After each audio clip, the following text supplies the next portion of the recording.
Good morning, everybody. Good morning. Ownership.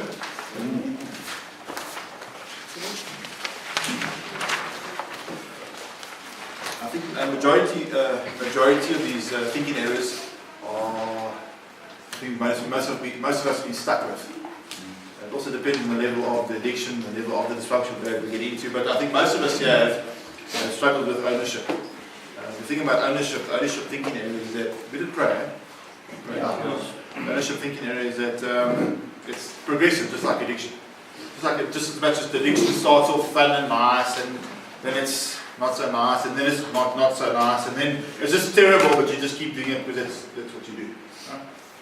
Ownership's a similar thing.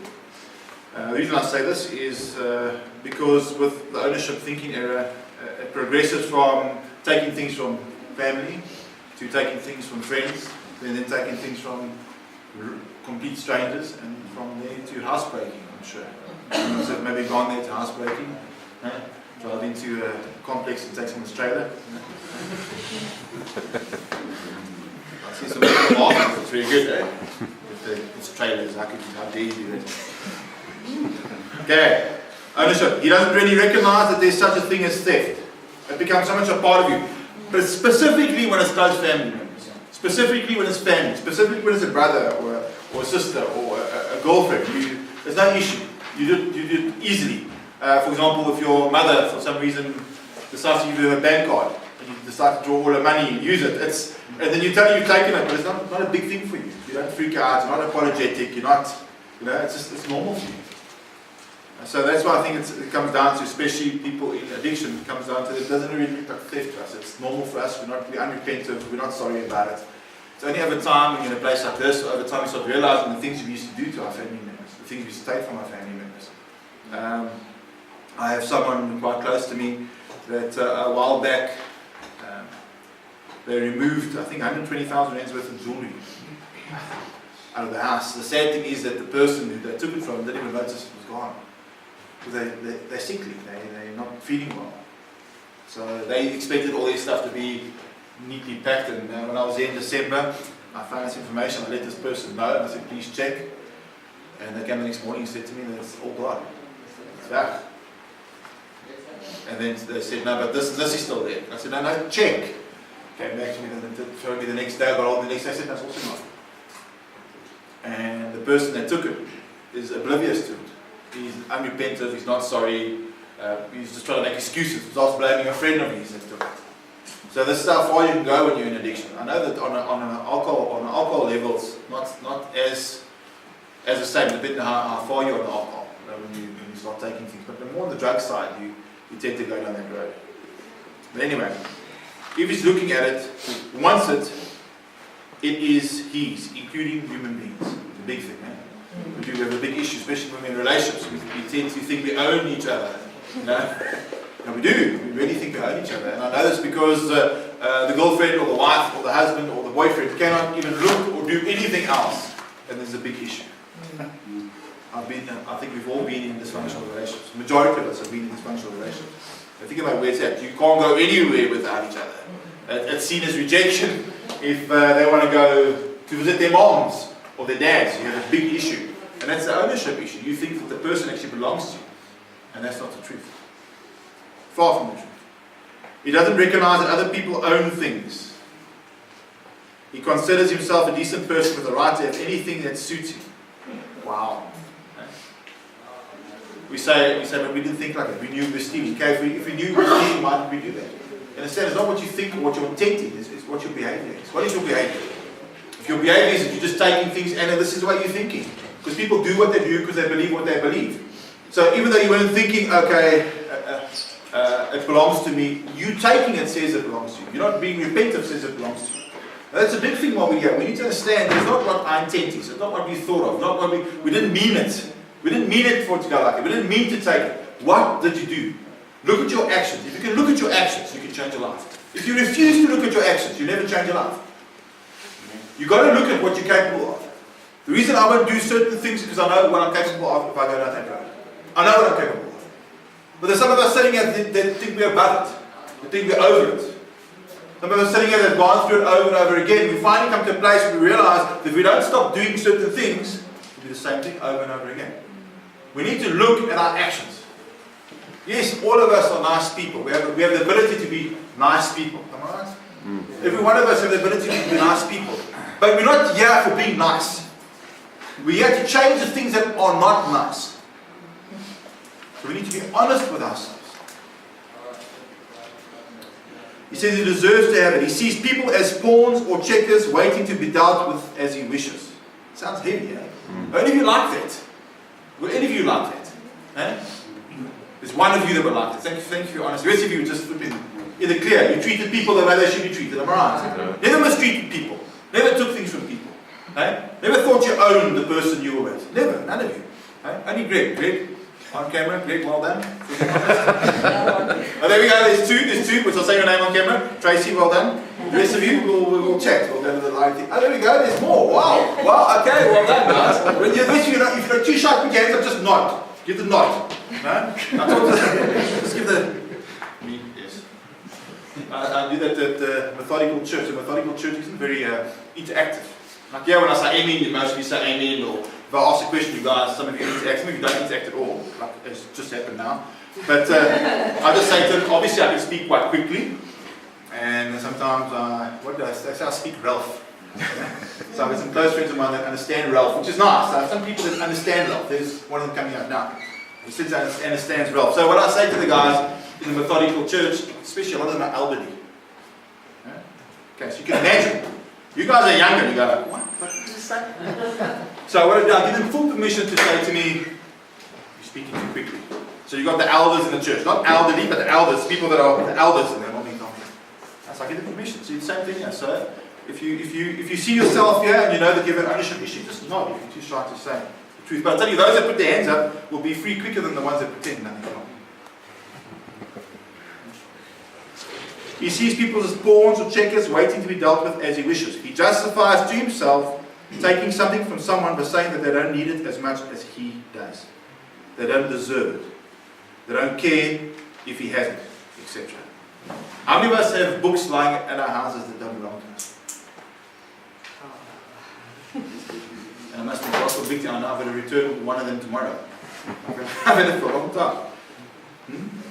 How many of you have taken stuff from people because you just really wanted it? Oh, there we go. The hands are working. I'm very impressed. Borrowed never.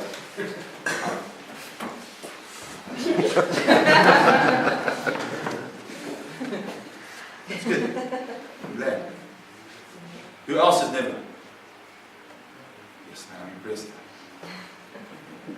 I'm going to say something. I'm going to say this with a good heart. Make sure that this is the last time you're in a place like this. Make sure that you change your lives, because that will change. It will change sooner or later, because understand something, that addiction has different levels. And for those of you that aren't there, because once I used to pride myself. I used to pride myself that I never used to take things from people. I never used to hurt people. So I'm not as bad as that person. That was one of the things that kept me. I said, wow, at least I didn't do that.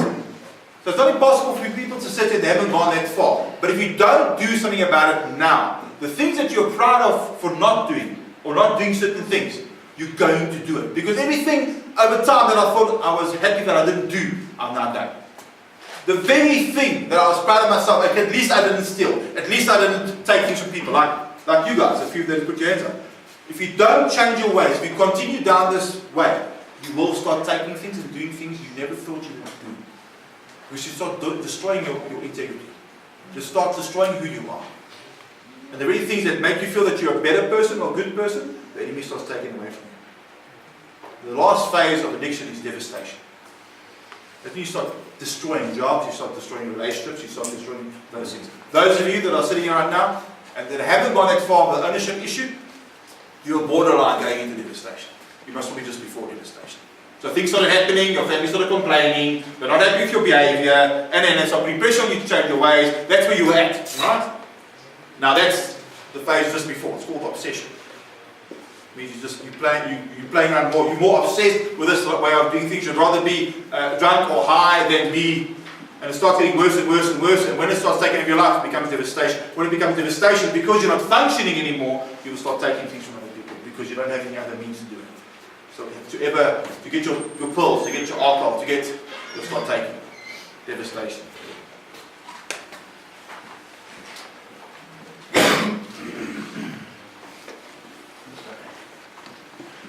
Corrective. Develop legitimate ownership of possessions. Earn your stuff. Learn to accept that one cannot have everything one wants. When I had the opportunity to change my life, I ended up having nothing. I had a lot, and I lost everything. And then I started taking from others. And what happened was, when you start changing your life, especially when you have devastation, you realize how little you have. You had hardly anything. I've lost vehicles because I wasn't paying my payments. I've lost all these things, but I've noticed as soon as I realized that where I'm at, me being honest about where I'm at, then God started adding to my life. He starts adding to your life. He starts giving things that actually belong to you again.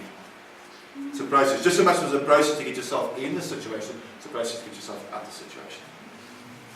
But understand something, just some things aren't for now.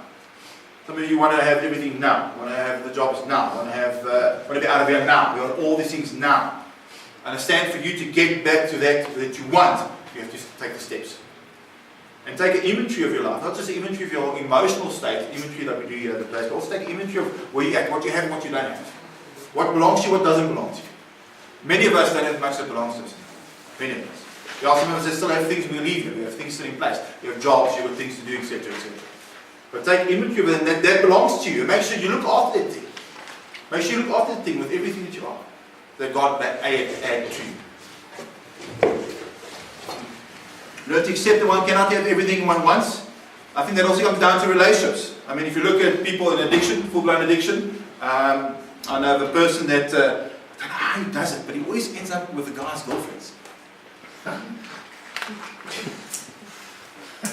But it's natural. It's not like you don't have to like sneak in. It's just, he naturally ends up with the guy's chicks. Just naturally, and they date for a while, then he moves on. And then I found out, yes, but there was that other chick. So I think that's a bit of an ownership issue, but that's the same as we live our lives. We pursue things that belong to us. Maybe we pursue a married woman, or we pursue a married man, or we pursue another person's girlfriend or boyfriend. So even if it doesn't come down to taking things out of a person's house, how is your thinking concerning a man's wife? How's your thinking when it comes down to a woman's husband? How's your thinking when there's a girlfriend and boyfriend, a serious relationship? How's your thinking? How does it work? How does it work? So if you haven't taken things, how does it work when it comes down to those things? You cannot have everything you want. Respect the boundaries of others. Refuse to excuse taking things by analysing how or why someone else got there. You find many times, especially when an affair happens in people's lives, you find that the husband wasn't giving attention to the wife that she should give. He hasn't been treating her the right way. And what normally happens, the saying is like this, that if you're not giving it to her, someone else is giving it to her. It doesn't come down to physical relationship, it just comes down to the way you're treating your wife, or the way you're treating your husband. What happens is, that person starts treating him that way. But sometimes we're that person. Sometimes we're that person treating those people, or showing those people affection, like their husbands or wives or boyfriend or girlfriend should be doing. We're doing that. So we have an ownership issue there. Remember I spoke about fireproof? Same thing with the doctor. The doctor was showing the lady attention. This thinking area has to do with one's mental attitude regarding the work ethic and a healthy respect for efforts, industry and accomplishment of other people. Well, I wrote here, starts off with friends, parents, and just progresses and goes worse and worse. The person with this problematic thinking area desires to have what someone else has and be where someone else has worked to achieve by using simple shortcuts. I think another word we could use for ownership, which maybe makes sense to all of us, whoever gets jealous. Does anybody ever get jealous? I think any one of us can get jealous. So when you're jealous of someone, isn't that an ownership issue? If you want what someone else has, or you think you deserve more than what that person has, that is jealousy. I can easily change it around and show you that every one of us, even the people that put their hands up about ownership, we have ownership issues. It's a jealousy issue. We believe we deserve it more. We believe we should have it more. Who's this person now? leaving now before I leave, or having a weekend before I. It's ownership. It's a thinking error. So it's fine. It's fine for them not to have, but it's okay for you to have. What's it saying about walking a mile in someone else's shoes? You know what I'm talking about? Why don't we practice that? We easily use it when someone judges us or criticizes us. We easily use that saying, you don't know what I've been through, you don't know my background. Why don't we do the same? Why don't we do the same when we have ownership issues or jealousy? Why don't we do the same? Why don't we take a step back and, well, I'm telling you now, you will change your life dramatically before you make decisions, especially when someone else is involved. If you take in consideration if you would like what you're about to do. If you would like it. Whatever you're about to do, whatever you're about to decide, whatever you're about to say, if you would like it. Imagine thinking like that. Imagine. The nice thing about me, sometimes I don't care what I've got to say. But I just know who I am. I just learned who I am. If I don't like what I'm about to say, if I'm not willing to receive what I'm about to say to you, Hilton, then I shouldn't say it. If I believe that what you have, I should have, if I swapped it around, how would I feel if that person felt the same way? I shouldn't think that way. If I'm about to steal my mother's jewelry, or the guy's trailer, ask yourself the question, how would you feel if that happened to you? That's the funny thing about addiction. That's the funny thing about dysfunctional behavior. It actually removes that conscience. And what happens is, it starts catching up with you, and it does start happening to you. It does start happening to you. And then you get really angry about it. But if you just take a step back and look, you'll see, whoa. No, they speak about sowing and reaping. Do many of you believe in sowing and reaping? Jealousy. So everyone can admit that we've been jealous about something. There's a question in spiritual inventory that asks, who are you jealous of and why?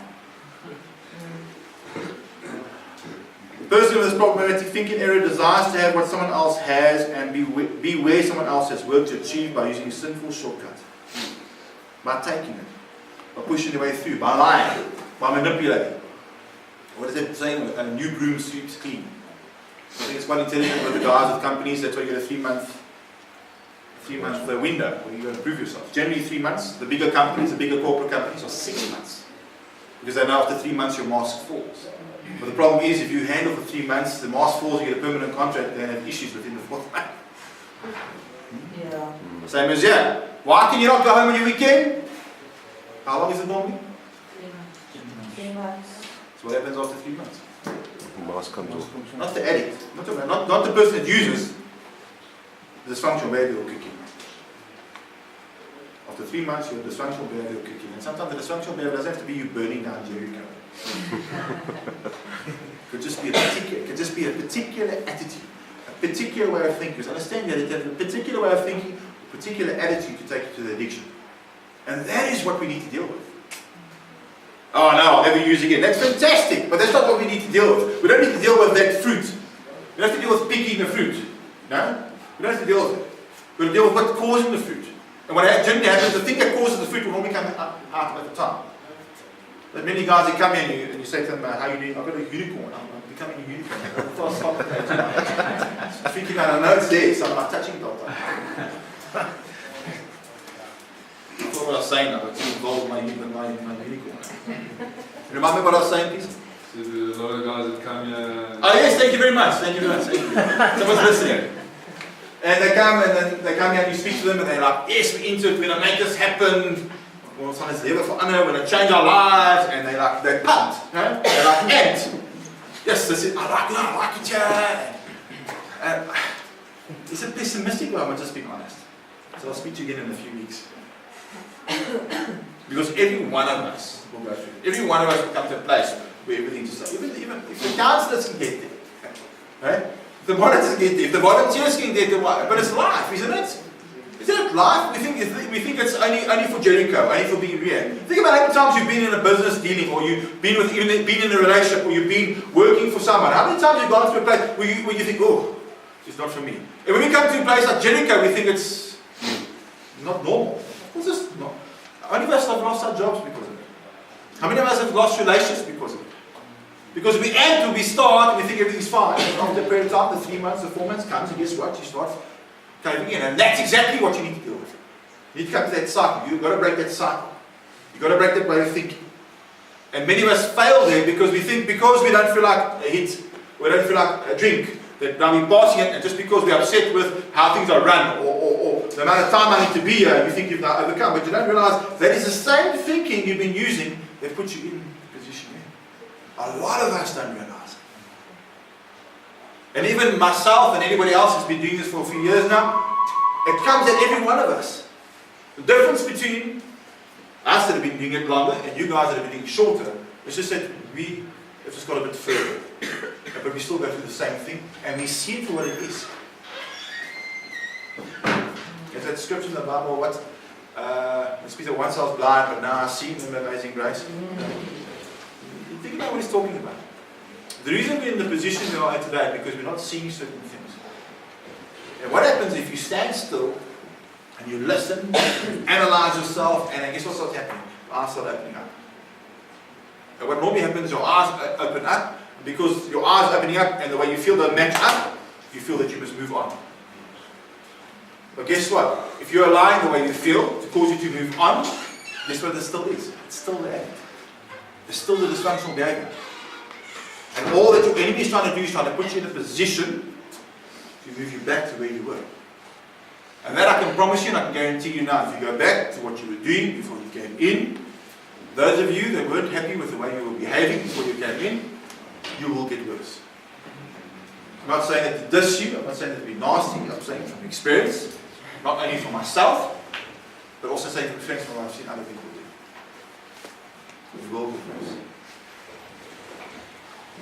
Understand, God will give to you what you need at each in your life. And sometimes people can handle a bit more than you, even though they're a month in. It's like you're a month in and you're a month in. You can maybe handle a bit better, not because he's better than you, but emotionally he's stronger, or he's seen something faster than what you've seen it. If you've got a person that's in school and they're both good athletes, and the one athlete wins 100 meters, you don't win the 100 meters, no, he's getting jealous, just train harder, you'll get to that point. Just means you develop a different faith. But you'll get to the point where you will win as well. It'll take a bit longer.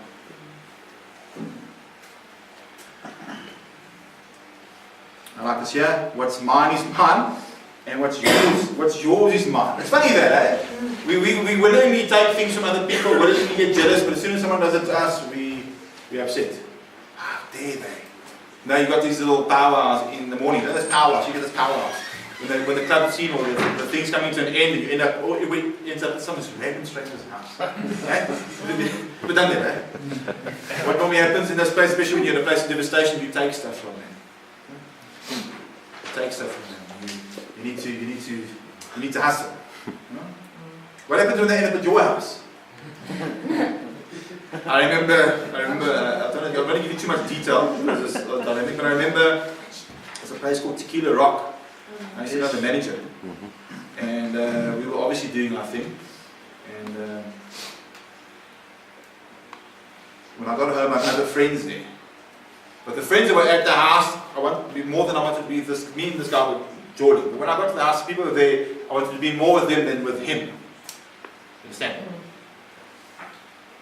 But the problem I had, I can't believe it. Sometimes you have ethical moments when you're high. It's very irritating.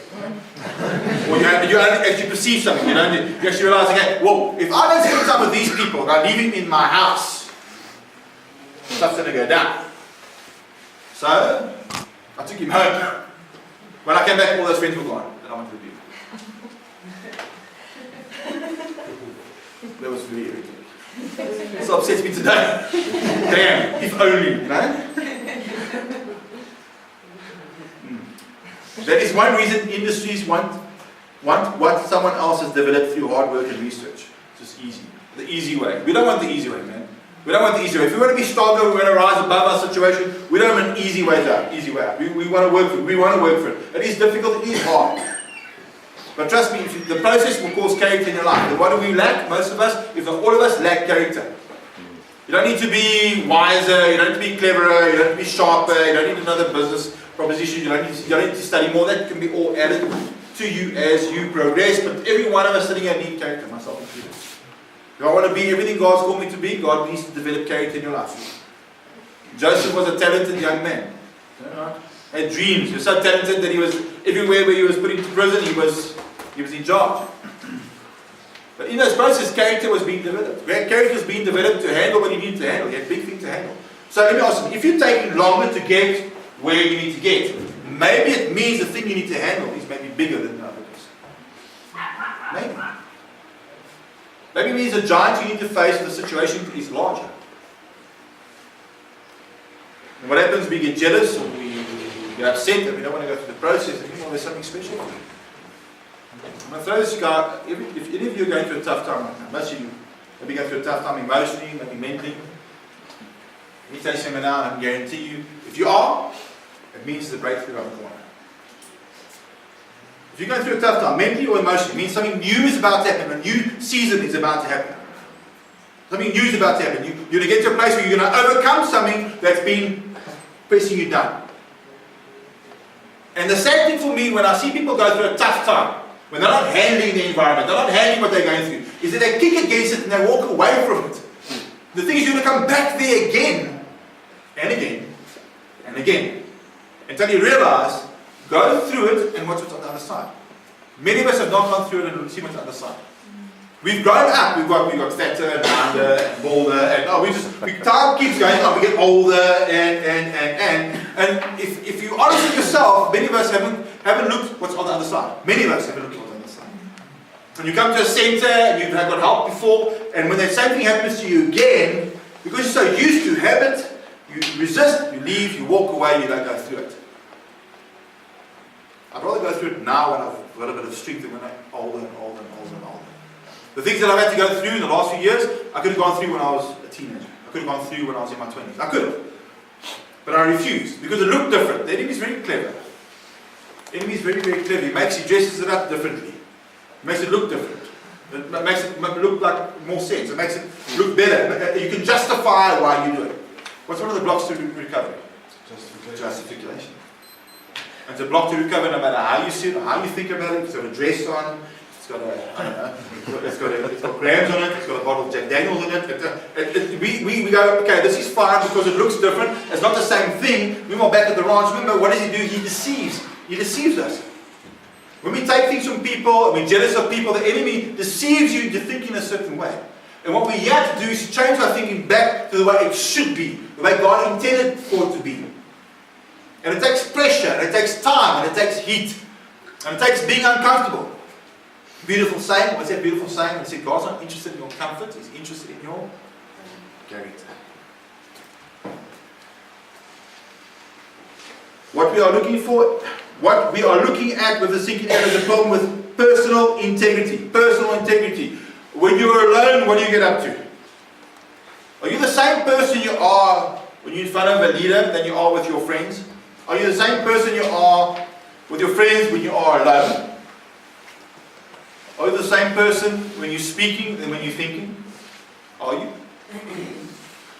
Psalm 7:8. The Lord will judge the people. Judge me, O Lord, according to my righteousness and according to mine integrity that is in me. Integrity is a standard of judgment. Let integrity and uprightness preserve me, for I wait on thee. Yea, integrity becomes one ingredient in the recipe for personal preservation.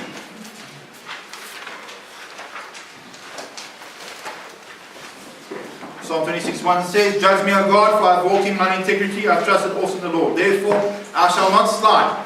Yea, integrity removes the fear of being judged and provides stability. What do you think condemnation is? What do you think condemnation is? You're beating yourself up about things because you know that there's issues inside. So even though no one else sees it, and that's what we behave the way we behave. I don't understand, man. Things were going so well with him, and now you've gone out and got pucha, you've gone missing for the weekend. Have you ever heard that before? Okay? What's wrong with you, man? Everything's what's the get with you? Because there's things going on inside of you. You know that there's issues inside, and you're not opening up about it. You're not speaking about it. That's why it's so important to be honest with you. That's why 20 secrets is such an important thing. If guys noticed, that your counselor or the person that looks at the 20 secrets looks at it and then they reject you and they kick you out the rehab. No, they don't. They look at it, they go, okay, let's move on. Okay, cool. There's nothing you can tell anybody together. Oh, no. We have like, what do you call that thing we have?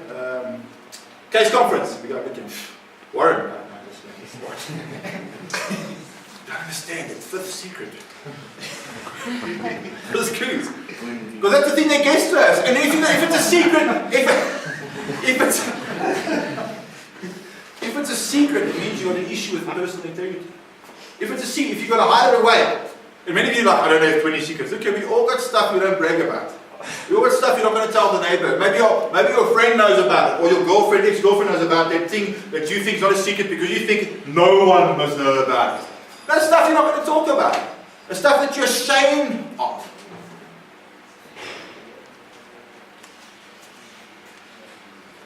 Psalm 101 verse 2 says, I will behave myself wisely in a perfect way. That sounds nice, eh? I'll behave myself wisely in a perfect way. Oh, when thou will come unto me, I will walk within my house in integrity and in a blameless way. Yeah, integrity is viewed as a lifestyle. Michelangelo, when he did the Sistine Chapel, some of you might know the story. I've never seen the Sistine Chapel, but I like to read it. But apparently at the Sistine Chapel, apparently even the corners are done perfectly, so the eyes are done right. Everything's the same. Consistent, right? Consistent. But they say that he damaged his eyes because he had to lie on his back. Damaged his eyes quite a bit. So his friend said to him, these corners, because there's a lot of shadows, there's shadows. And he said, with these shadows, people can't see in the shadows. They might not see properly there, Like, relax, you're damaging your eyes. And he said, yeah, but you people can't see it, but God will see it. Imagine living like that. Imagine living in such a way, knowing that even though you guys don't know what I've done or what I'm thinking, and come to a realization, understand that God sees it. Imagine how it will change our way of thinking. Imagine when we steal from people or when we're jealous of people, knowing that God sees what you're thinking. God knows how you feel. God knows what you're planning. He knows all these things. Imagine knowing that. Imagine knowing it. Would it maybe prevent you from doing certain things? Think about it if you think like that. But what happens? We use the drugs or alcohol to numb ourselves. It's just easier for us to do it.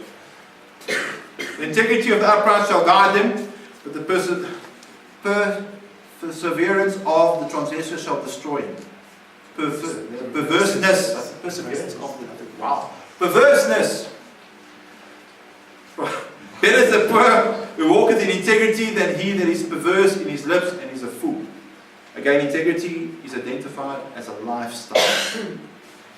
Proverbs 27 says, the just man walketh in his integrity, his children are blessed after him. The man who is fair knows the value of integrity and sees the fruit of it in his children.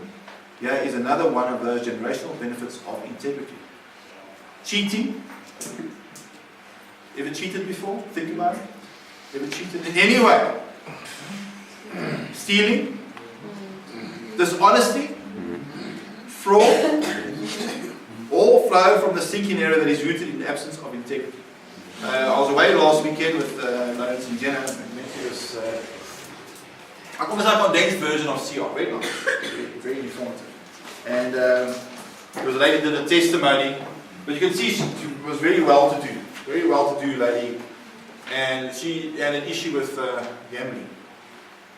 And she used to have bucks.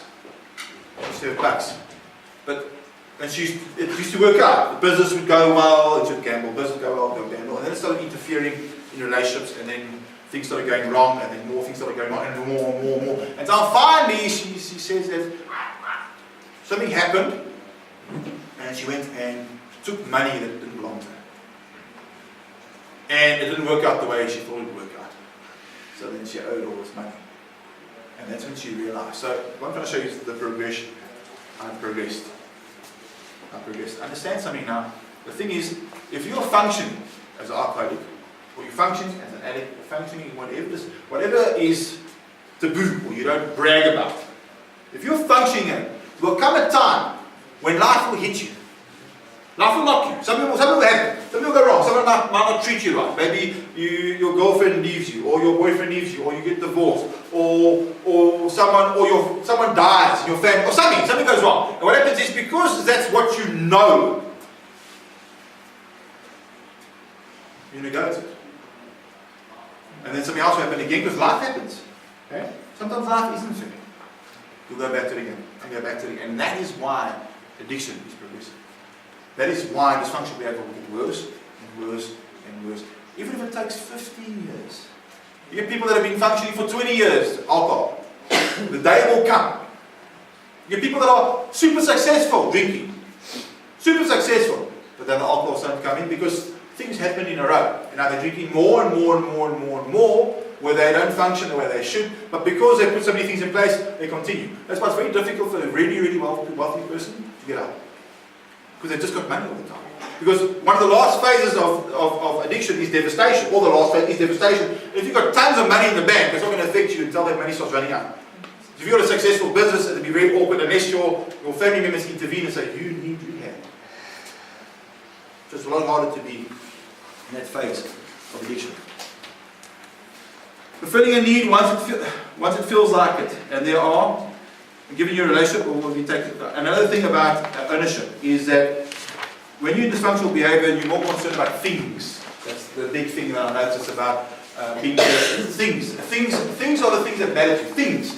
Right? Having things. Having things your way. Having certain cars. Having certain gadgets. Having a certain girlfriend. Having a certain boyfriend. Having things. But when you are functioning, what's more important to you is people.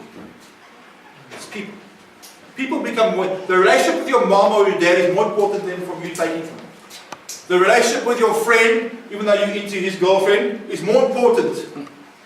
People become more important when you start functioning. Not the rejection issues, not the peer pressure issues, not being able to say no to people issues. I'm talking about people becoming more important. Your relationships with the important people become more important when you are thinking in the right way. So if you want to know if you're thinking in the right way, look at the decisions you make. Look at the decisions you make. For example, some of you here, if you decide to throw your toys at the cot and you walk off the farm, what will it affect? All for the sake of things. Because you don't have freedom, you don't have this, you don't like the person, and you affect your family. So even if you get your family on board and say, white black. Even if you get people on board, at the end of the day, over and over again I've heard, that you finally get a phone call or something, and the crap's hit the fan. Because in your mind, your things, you are more important than your relationships. And if you really want to change your life, put relationships, your mom, your dad, people that love you. Because the people that you've been pushing away in your addiction, those are the most important relationships. And ask them the question, if what you're about to do will affect that relationship, whether you're taking something or whether you're doing something you shouldn't, if it's going to affect the relationship, don't do it. Because I believe 100% the opposite of addiction isn't sobriety. Isn't being sober. A lot of us think that, thinking now, be sober 2 months, 3 months, or you say the thing, I'm never going to drink or using it. No. I believe it. I'm not going to say it's an opinion. Is connection. Because the thing that leaves, the thing that goes, the thing that gets destroyed when you're in addiction are relationships. It's also progressive. It's also progressive. Our relationships. And those things we destroy. We take away from people that we love. We don't go steal from. We don't start house breaking. We don't start house breaking first. No, we don't. Well, those who do house breaking. You don't do those things first. You don't go and do those things first. Those of you that might know what I'm talking about. Okay? You will first do.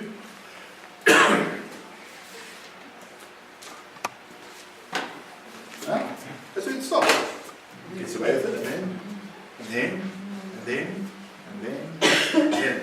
What am I affecting? I'm not just taking away from what am I going to affect? Our relationship. Our relationship gets affected. Think about it now. How many of you sitting here have broken relationships? So even though the people are still in your life, they still love you, you don't trust each other, or they don't trust you. Right? They're telling you must change your life, you must stop your nonsense. Well, it starts breaking. So how do you know you're starting to recover again? Is when those things start coming back together.